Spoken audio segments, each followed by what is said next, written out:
নমস্কাৰ সকলোকে মোৰ ইউটিউব চেনেললৈ আজি আমি ৰোমান নম্বৰৰ বিষয়ে শিকিম। এই ৰোমান নম্বৰসমূহ কেইটামান ৰোমান নম্বৰ আছে যিকেইটা আমি মুখস্থ কৰিব লাগিব বা জনাটো অত্যন্তই জৰুৰী। যেনে 1 লিখিলে আমি এনেকুৱাকৈ আই লিখিম। তাৰপিছত 5 লিখিলে আমি কি লিখিম ভি। 10ক কেনেকুৱা লিখা হয় এক্সৰে লিখা হয় 10। 50ক কেনেকুৱা লিখা হয় এল বুলি লিখা হয় 50ক। 100ক কি লিখা হয় 100ক চি বুলি লিখা হয়। তাৰপিছত 500ক কি বুলি লিখা হয় ডি। আৰু 1000ক কি বুলি লিখা হয় এম বুলি লিখা হয়। এতিয়া এই চাৰ্টটো মুখস্থ কৰাৰ পিছত বা জনাৰ পিছত যিকোনো ৰোমান সংখ্যা দিয়ক অতি সহজেই তোমালোকে ওলাব পাৰিবা। এই দুটা নিয়ম যে আছে এই দুটা নিয়ম আমি শিকিব লাগিব। এই দুটা নিয়মৰ মাজত কি আছে চোৱা 5, 50 আৰু 500 মানে ভি এল আৰু ডি এইকেইটা এবাৰো ৰিপিট নহয়। অকল এবাৰ লিখিব পাৰিম ৰিপিট নহয় মনত ৰাখিবা। তাৰপিছত ছেকেণ্ড অপশ্যনটোত কি আছে চোৱা 1 মানে আই এক্স চি এম এইবোৰ সৰ্বোচ্চ 3বাৰ ৰিপিট হয়। আৰু ৰোমান সংখ্যাত কোনো সংখ্যাই 3বাৰৰ বেছি ৰিপিট নহয়। আৰু এই যে 4টা আছে এই চাৰিটা কেইবাৰ ৰিপিট হ'ব পাৰে 3বাৰ ৰিপিট হ'ব পাৰে। কিন্তু এই যে 3টা আছে এই 3টা এবাৰো ৰিপিট নহয়। অৰ্থাৎ এবাৰে লিখিব পাৰিম মানে ৰিপিট নহয়। যেনে আই মানে হৈছে 1 আই মানে হৈছে 1। তাৰপিছত 2 লিখিলে আমি দুটা আই লিখিম দুটা আই মানে হৈছে 2। 3টা আই মানে হৈছে কি 3। এতিয়া 4টা আই মানে হৈছে 4 নহয়। 4টা আই বুলি 4 লিখিলে নহ'ব। কাৰণ নিয়মতে আছে যে এটা সংখ্যা ৰোমান নম্বৰত সৰ্বোচ্চ 3বাৰে ৰিপিট হয় 4বাৰ ৰিপিট নহয়। তো 4 লিখিবৰ কাৰণে আমি কেনেকুৱা লিখিম তো 4ৰ আগত আমি আৰু এটা বস্তু শিকিলোঁ যে 5 আমি জানো যে 5 মানে হৈছে ভি। তো 4 মানে কি 4 মানে হৈছে 5ৰ পৰা 1 কম 5 - 1 = 4। তো যিটো নাম্বাৰ আমি মাইনাছ কৰিম ৰোমান সংখ্যাত সেই নাম্বাৰটো ৰোমান সংখ্যাত আগত আহে। যেনে আমি 5ৰ পৰা 1 বিয়োগ কৰিছোঁ যিটো বিয়োগ কৰিছোঁ 1 বিয়োগ কৰিছোঁ তো 1 আগত আহিব মানে আই আৰু 5 হ'ব পিছত আই ভি। মানে 4 লিখিলে আমি কেনেকুৱা লিখিম 4 লিখিলে কি লিখিম আই ভি 4। 4ৰ পিছত 5 এই 5 আমি 5টো আমি শিকিলোৱে 5 মানে হৈছে ভি। তাৰপিছত আহিব 6 আমি কেনেকুৱা লিখিম 5 + 1 5 + 1 মানে হৈছে 6। তো 5 মানে হৈছে কি ভি আৰু প্লাছ কৰিলে কি হয় ৰোমান নম্বৰত পিছত হয় আৰু মাইনাছ কৰিলে কি হয় আগত হয়। তো আমি যিহেতু প্লাছ কৰিম 5ৰ লগত 1 যোগ কৰিলে 6 হয়। তো ভি মানে হৈছে 5 আই মানে হৈছে 1। তো ভি আই মানে হৈছে 6। তাৰপিছত লিখিম আমি 7 লিখিলে আমি কেনেকুৱা লিখিব পাৰোঁ 5 + 2। তো 5 আমি কেনেকুৱা লিখোঁ 5 মানে হৈছে ভি আৰু 2 মানে হৈছে দুটা আই। তো এইটো হৈ গ'ল 7। ঠিক তেনেধৰণে 8 আমি কেনেকুৱা লিখিব পাৰোঁ 5 6 7 8। তাৰপিছত আমি 9 শিকিম। এতিয়া 9টো আমি এনেকুৱা লিখিব নোৱাৰোঁ যে 5 6 7 8 9। কিয় নোৱাৰিম কাৰণ আই কেইবাৰ আহি যাব 4বাৰ। কিন্তু 4বাৰ আহিলে হ'ব জানো 4বাৰ আহিলে নহয়। তো 4বাৰ আহিলে যিহেতু নহয় তো আমি 9টো কেনেকুৱা লিখিম 9 মানে আমি কেনেকুৱা লিখিম 10 আমি শিকিলোঁ। কাৰণ 10 আমি জানো কি 10 হৈছে কি এক্স 10 হৈছে এক্স। তো 10ৰ পৰা 9 কিমান কম 1 কম। তো আমি এনেকুৱা লিখিব পাৰোঁ 10 - 1। তো 10 - 1 মানে হৈছে যিহেতু আমি 1 বিয়োগ কৰিছোঁ তো 1 বিয়োগ কৰাৰ কাৰণে 1টো আমি আগত লিখিম। তো 1 আগত লিখিছোঁ আৰু 10 মানে হৈছে এক্স। তো আই এক্স মানে হৈছে 9। এতিয়া চোৱা 1 মানে হৈছে আই 2 মানে হৈছে দুটা আই 3 মানে হৈছে তিনিটা আই 4 আমি কেনেকুৱা লিখোঁ আই ভি মানে হৈছে 4। 5 মানে হৈছে ভি 6 মানে হৈছে ভি আই মানে 5 + 1 6। 7 ভি আই মানে 5 6 7। 8 কেনেকুৱা লিখিব পাৰোঁ 5 6 7 8। 9 কেনেকুৱা লিখোঁ আই এক্স 9। তাৰপিছত 10 কেনেকুৱা লিখিম এক্স মানে হৈছে 10। তাৰপিছত চোৱা 11 আমি কেনেকুৱা লিখিম এক্স মানে হৈছে 10। তাৰপিছত এইটো ইয়াতে ৰিপিট হৈ যাব 10 আৰু একে 11 তাৰপিছত 12 10 2 12 13 কেনেকৈ লিখিম 10 আৰু 3 13 14 কেনেকৈ লিখিম 10 আৰু 4 14 15 কেনেকৈ লিখিম 10 5 15 16 কেনেকৈ লিখিম 10 আৰু 6 16 17 10 7 17 10 8 18 10 9 19 আৰু 20 20 মানে দুটা x মানে 20 ডাবল x এনেদৰে ডট ডট বাকি গোটেইখিনি এনেকৈ হৈ থাকিব এতিয়া চোৱা যে 10 মানে হৈছে আমি কি শিকিলো 10 মানে হৈছে x তাৰ পিছত আমি কি শিকিব লাগিব 20 20 মানে হৈছে দুটা x 10 আৰু 10 20 30 আমি কেনেকৈ লিখিব 10 20 30 তাৰ পিছত আহিব কি 40 40 টো অলপ টাইমৰ কাৰণে ৰখা 50 আমি কেনেকৈ লিখিব পাৰো 50 আমি কি শিকিছিলো অলপ আগত চাই লোৱা 50 কিমান শিকিছিলো 50 মানে হৈছে l তো 50 মানে হৈছে যদি l এতিয়া ইয়াত চোৱা 50 আমি লিখিছো l এতিয়া চোৱা 50 যদি l হয় তেনেহলে 40 কিমান হ'ব 40 50 তকৈ কিমান কম 50 তকৈ 10 কম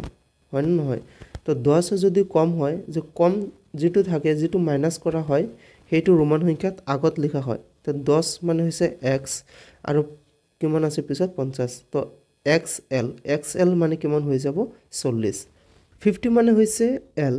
তাৰ পিছত আমি কি লিখিম 60 কেনেকৈ লিখিম 50 + 10 50 + 10 = 60 70 কেনেকৈ লিখিম যে 50 মানে 50 l মানে হৈছে 50 60 70 তাৰ পিছত 80 কেনেকৈ লিখিম আমি 50 60 70 80 তাৰ পিছত আহিব কিমান 90 এতিয়া 90 যে লিখিম 90 টো আমি x 3 বাৰ ৰিপিট কৰিব পাৰো 4 বাৰ ৰিপিট কৰিব নোৱাৰিম তো তাৰ পিছত আমি কিমান জানো 100 মানে কিমান আছিল c যদি 100 c হয় তেনেহলে 90 কি হ'ব xc কেনেকৈ হৈছে xc 90 মানে যে xc কেনেকৈ হৈছে মানে 90 = এতিয়া 90 মানে হৈছে 100 -10 তো -10 টো আমি কি লিখো প্ৰথমত লিখো ৰোমান সংখ্যাত তাৰ পিছত আছে কিমান 100 মানে হৈছে c তো xc মানে হৈছে কি 90 আই হোপ সবে এইখিনি বুজি পাইছা এতিয়া চোৱা আৰু অলপ ডাঙৰ নম্বৰত যদি যাও এতিয়া আমি তো প্ৰথমতে আমি 100 মানে কি শিকিলো 100 মানে c তাৰ পিছত হ'ব কি 200 মানে হৈছে ডাবল c তাৰ পিছত 300 আমি কেনেকৈ লিখিব পাৰো তিনটা c তাৰ পিছত 400 আমি চাৰিটা c লিখিব নোৱাৰো কিন্তু তাৰ পিছত কি আছে 500 মানে হৈছে d তো 500 যদি d হয় তেনেহলে 400 কিমান কম 500 ৰ পৰা 500 হৈছে d 500 ৰ পৰা কিমান কম 100 কম 100 মানে কিমান আছিল c তো c d মানে হৈছে 400 সো এনেকুৱা 600 মানে কি লিখিব পাৰো 500 + 100 মানে c dc মানে হৈছে 600 তাৰ পিছত আহিব 700 আমি কেনেকৈ লিখিব পাৰো 500 + 200 800 আমি কেনেকৈ লিখিম 500 600 700 800 তাৰ পিছত আহিব কি 900 টো অলপ টাইমৰ কাৰণে হোল্ডত ৰখা 1000 টো আমি কেনেকৈ লিখিম m মানে হৈছে 1000 তো 1000 তকৈ 900 কিমান কম আছে 100 কম আছে তো আমি কেনেকৈ লিখিম তো এটা এনেকৈ লিখিব পাৰো যে 1000 - 100 যেহেতু সৰু সংখ্যাটো হয় 100 এই 100 টো কত হ'ব আগত হ'ব c তাৰ পিছত 1000 মানে হৈছে m তো cm মানে হৈছে 900 তাৰ পিছত 1000 মানে হৈছে m তাৰ পিছত আহিব 2000 কি লিখিম আমি দুটা m তাৰ পিছত 3000 মানে কি লিখিম আমি তিনটা m এতিয়া চোৱা 4000 যদি পৰীক্ষাত আহি যায় তেনেহলে কি লিখিবা যেহেতু এটা সংখ্যা তিনিবাৰে ৰিপিট হয় তিনিবাৰতকৈ বেছি ৰিপিট নহয় গতিকে 400 টো আমি কেনেকৈ লিখিম 400 লিখিম যে 4 লিখি ওপৰত এটা বাৰ দিম এই বাৰ দিয়াৰ মিনিং হৈছে কোনোবা এটা সংখ্যাক 1000 গুণ বৃদ্ধি কৰা এতিয়া 4000 বুলি কোৱাৰ লগে লগে 4 * 1000 আমি লিখিব পাৰো তো 4 মানে কি 4 মানে হৈছে IV আৰু 1000 এই 1000 টো 1000 গুণ বৃদ্ধি হোৱাৰ কাৰণে 1000 গুণ ইনটু 1000 ইনটু কৰিলে আমি ওপৰত কি দিব পাৰো বাৰ দি দিব পাৰো এতিয়া এইটোকে যদি কোৱা হয় যে 8000 এতে 8000 কেনেকৈ লিখিম আমি 8000 লিখিম আমি 8 into 1000 8 into 1000 8 আমি কেনেকৈ লিখিছিলো 5 6 7 8 এই গুটেইখিনিৰ ওপৰত যদি আমি এটা বাৰ এটা আজ দি দিম তো এইটো হৈ যাব 8000 আশা কৰো এইখিনিলৈকে সবে বুজি পাইছা এতিয়া আমি কেইটামান অংকলৈ গতি কৰিম যিকেইটা অংক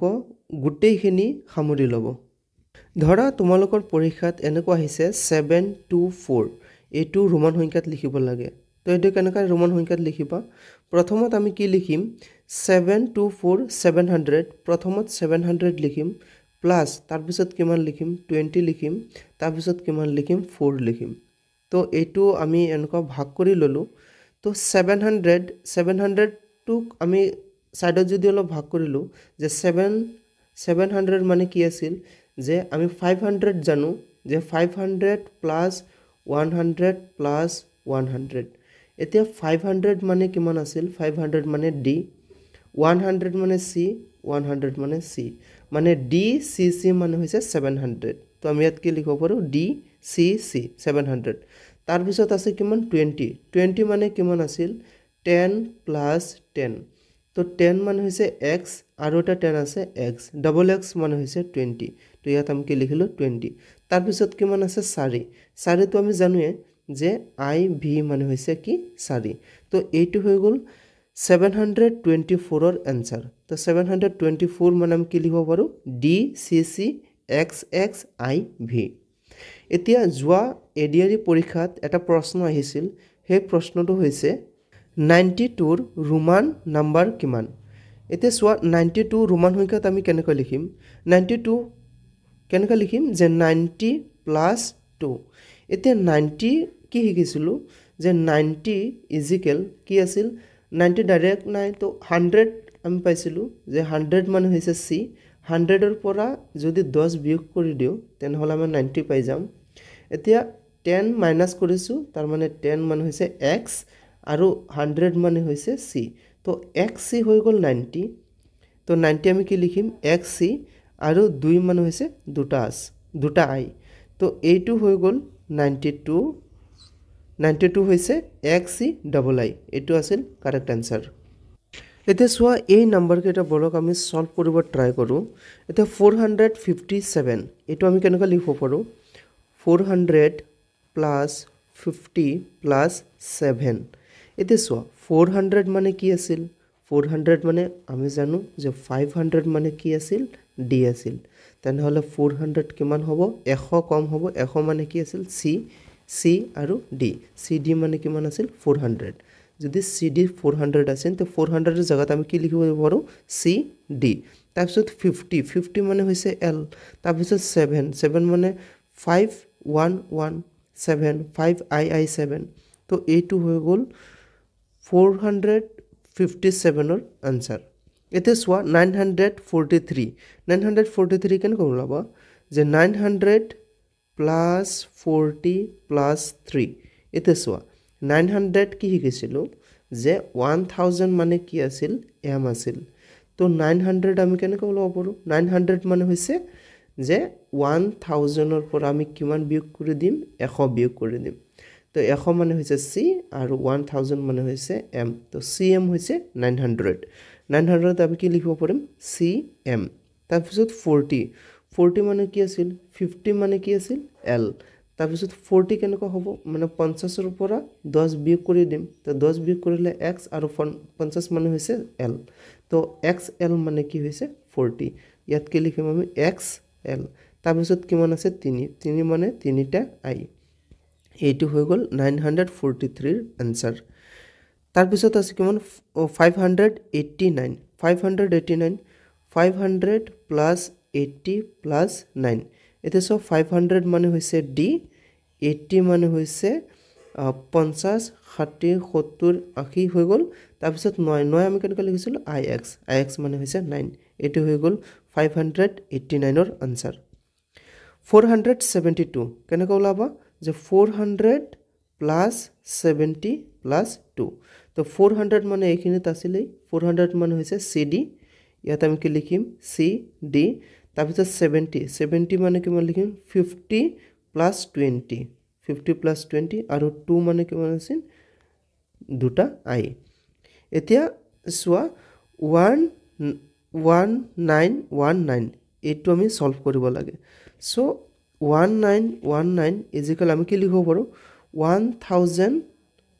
plus 900 plus 10 plus 9 এটো হৈ গল 1919 এতিয়া সোৱা 1000 মানে আমি কি লিখিব পাৰো m তাৰপিছত 900 মানে কি হয় cm অৰ্থাৎ 900 is equal 1000 minus 100 এতিয়া সোৱা 100 minus কৰিছো 100 মানে হৈছে কি আছিল c আৰু 1000 মানে হৈছে m cm মানে কি 900 তো ইয়াত লিখিম আমি কি cm তাৰপিছত আছে কিমান 10 মানে হৈছে x আৰু 9 হৈছে ix এইখিনি হৈ গল 1919 ৰ आंसर এইখিনি আছিল নরমাল সাধারণ যদি হিন্দু পদ্ধতিত আছে এইকেইটাক আমি কি পদ্ধতিত লৈ যাব লাগে ৰোমান পদ্ধতিত লৈ যাব লাগে যদি এইকেইটা এনেকুৱা না থাকি যদি ডাইৰেক্ট ৰোমান নাম্বাৰত এইটো নাম্বাৰ এনেকুৱা দি থৈ দিয়ে আমি হিন্দু পদ্ধতিত লৈ যাব লাগে তো আমি কেনেকা কৰিম এইখিনি অলপ চাওয়া হক এতিয়া তাৰ আগতে মোৰ ৰিকুৱেষ্ট এইটোৱে যে এই গুটেইখিনি যিমান যি আছে এই গুটেইখিনি আপোনালোকে মুখস্থ কৰি লবা আৰু এই একৰ পৰা 10 লৈকে ভালকে শিকি লবা গুটেইখিনি শিকাৰ পিছত তাৰ পিছতে আমি ৰোমানৰ পৰা হিন্দু পদ্ধতিলৈ ট্ৰান্সফাৰ কৰিব পাৰিম এতিয়া সোৱা এই ৰোমান নাম্বাৰবোৰ আমি হিন্দু পদ্ধতিলৈ পৰিৱৰ্তন কৰিম কেনেকা কৰিম এতিয়া সোৱা এটো দিয়া আছে LXXX VII এইখিনিত আমি শিকিব লাগিব যে L মানে কি L মানে কিমান আছিল L মানে আছিল 50 তো ইয়াত লিখিলো 50 যোগ তাৰ পিছত কিমান আছে X X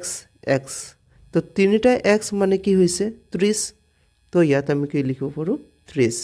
প্লাস V মানে হৈছে 5 প্লাস দুটা I মানে কি আমি লিখিব পাৰো 2 এই গুটে কেইটা যদি এতে যোগ কৰি দিয়া তেন হলে কিমান হ'ব সোৱা 5 আৰু 2 কিমান 7 ইয়াত লিখিলো 7 আৰু 5 আৰু 3 কিমান 8 87 হৈ যাব এটোৰ কাৰেক্ট आंसर এইখিনি তোমালোকে সাইডত যোগ কৰি চাবা এটিয়ে ওলাব এতে সোৱা নেক্সট 2 নম্বৰটো কি আছে XLVIII এটো যদি আমি সলভ কৰিম এতে সোৱা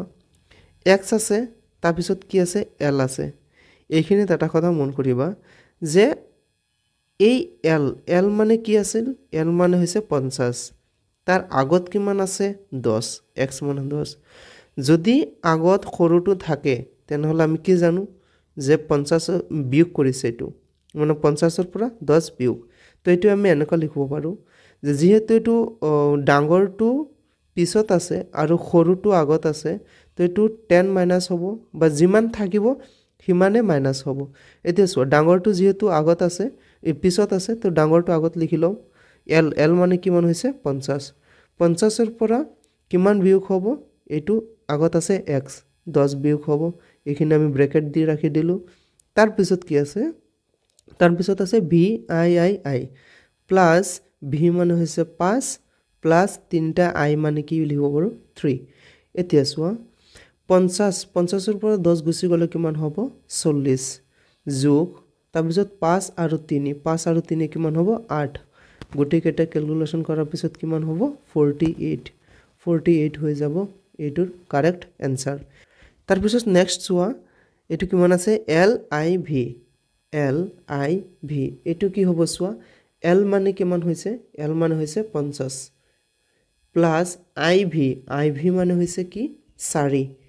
তো 4 এটো যোগ কৰি দিয়াৰ লগে লগে কি হ'ব 54 এতে সোৱা এইটোৰ आंसर আমি কেনেকৈ কৰিম CDXLIV এইখিনিৰ आंसर কৰিবলৈ যত্ন কৰি সোৱা এতিয়া এইখিনিত সোৱা যে D C আছে তাৰ পিছত D এতিয়া চি মানে কিমান আছিল চি মানে হৈছে 100 আৰু ডি মানে কিমান আছিল 500 তো এইখিনিত গমে পাইছো যে এইটো কিমান হৈ আছে মাইনাস হৈ আছে 500 ৰ পৰা 100 কি হৈ আছে মাইনাস হৈ আছে তাৰ মানে CD কিমান পাইছিলো CD মানে হৈছে 400 তো CD লিখিম মই 400 প্লাস LX এইখিনিত আকৌ X L কি হৈ আছে L পিছত আছে ডাঙৰটো আৰু X পিছত আগত আছে তো L মানে হৈছে 50 আৰু X মানে হৈছে 10 এতিয়া 50 ৰ পৰা 10 গুছি যোৱাৰ লগে লগে আমাৰ কিমান থাকিব 40 থাকিব তো ইয়াত হ'ব 40 প্লাস তাৰ পিছত কি আছে IV মানে কিমান আছে 4 তো গুটে কেটা প্লাস কৰি দিয়াৰ লগে লগে আমি কি পাই যাম 444 এটো হৈ যাব কারেক্ট आंसर তাৰ পিছত সোৱা কৰবা যদি আমি এনেকা দেখা পাও যে এই 5 ৰ ওপৰত এটা বাৰ দিয়া আছে তাৰ পিছত DC তাৰ পিছত তিনটা X দিয়া আছে এনেকা দিয়া আছে তো এইটোৰ आंसर আমি কি লিখিম সোৱা এতিয়া যদি কোনোবা সংখ্যাৰ ওপৰত এনেকা বাৰ দিয়া থাকে তেনেহলে আমি কি জানো যে সেই সংখ্যাটোৰ 1000 গুণ বৃদ্ধি হৈছে তাৰ মানে এইটো আমি এনেকা লিখিব পাৰো কি v মানে হৈছে 5 ইনটু ওপৰত যদি এই আশটো আছে তেনেহলে আমি কি লিখিম 1000 গুণ বৃদ্ধি হয় তাৰ পিছত কি হৈছে d তাৰ পিছত d মানে কিমান আছিল d মানে আছিল 500 তাৰ পিছত আছে কিমান c মানে কি c মানে হৈছে 100 তাৰ পিছত আছে 3x মানে হৈছে 30 এতিয়া এই গুটে কেটা যদি আমি ক্যালকুলেশন কৰিম আমি কি পাম সোৱা 5 into 1000 is equal 5000 5 into 1000 is equal 5000 plus 500 plus 100 plus 30 গুটে কেটা প্লাস কৰিলে আমি কি পাই যাম 5630 এইটো হৈ যাব কাৰেক্ট आंसर এতিয়া 95000 তাৰ মানে আমি কি লিখিব পাৰো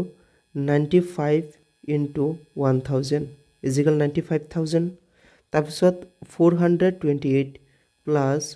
400 plus 20 plus 8 28 xc মানে হৈছে 90 তো 95 কি হ'ব 95 is equal 90 plus 5 এতিয়া সোৱা 90 মানে হৈছে xc 90 আৰু 5 মানে হৈছে v 95 মানে হৈছে xcv তো 95 হৈছে xcv